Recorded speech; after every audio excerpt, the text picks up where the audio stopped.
Now we have a rock thrown downward at 14 meters per second from a high bridge, and we're asked how far that rock is below the top of the bridge after half a second, 1 second, 1.5 seconds, etc.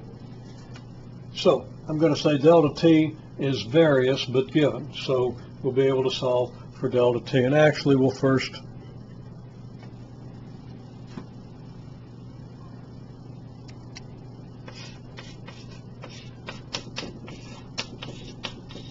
solve this for delta t equals 0.5 seconds. So that will be first.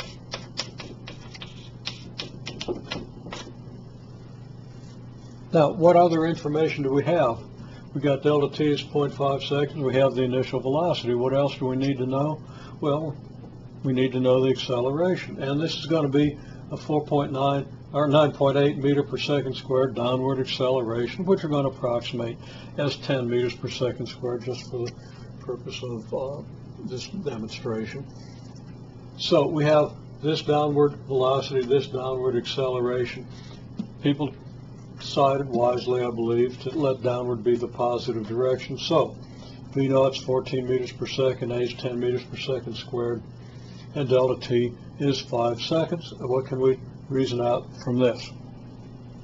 Well, I'll remind you of these triangles. If we go to the definition of acceleration, we see that a little reasoning gives us a relationship, a triad, three quantities that are simply related: acceleration, time interval, and delta v.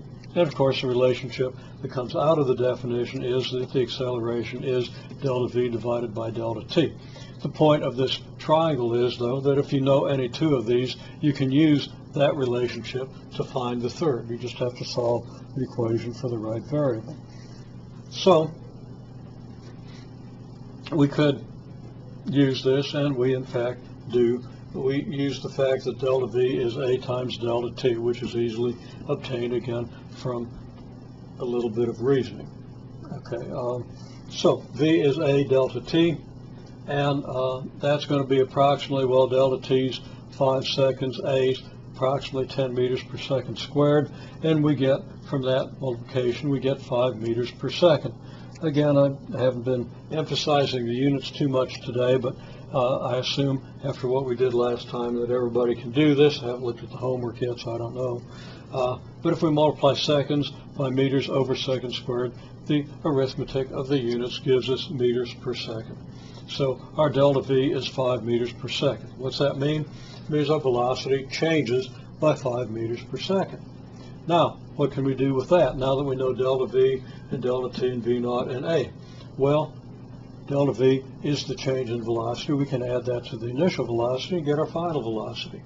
And I'll remind you that we have this very simple triad between v naught, vf, and delta v, a very obvious relationship that delta v is the change in velocity, so it's going to be the final minus the initial velocity. So vf is v naught plus delta v, and v naught being 14 meters per second, delta v being 5 meters per second, we get 19 meters per second. Got a couple of dots there for you to fill in, but that's very easy to fill in. Now what can we do? We know that vf, v naught, and v bar are related in a very straightforward way by the straight line property of the v versus t graph. V bar, average velocity, is going to be v naught plus vf over 2. We apply that, we get 19 meters per second plus 14 meters per second over 2, 16.5 meter per second average velocity. And then our delta S, delta T, V bar triad that comes out of the definition of average velocity tells us that delta S is going to be V bar delta T. And here's V bar delta T is the 0.5 seconds, and you multiply that out, I believe you get 8.25 meters. And it almost looks like that 2 is part of a square down here, so let's put a little line of demarcation there. And we have our result. Now, the problem goes on and asks you to calculate this at 1 second, at 1.5 seconds, and so forth. So you would start with the same initial velocity, but you would let delta t be 1 second, and then that would give you the position below the bridge after 1 second, and so forth.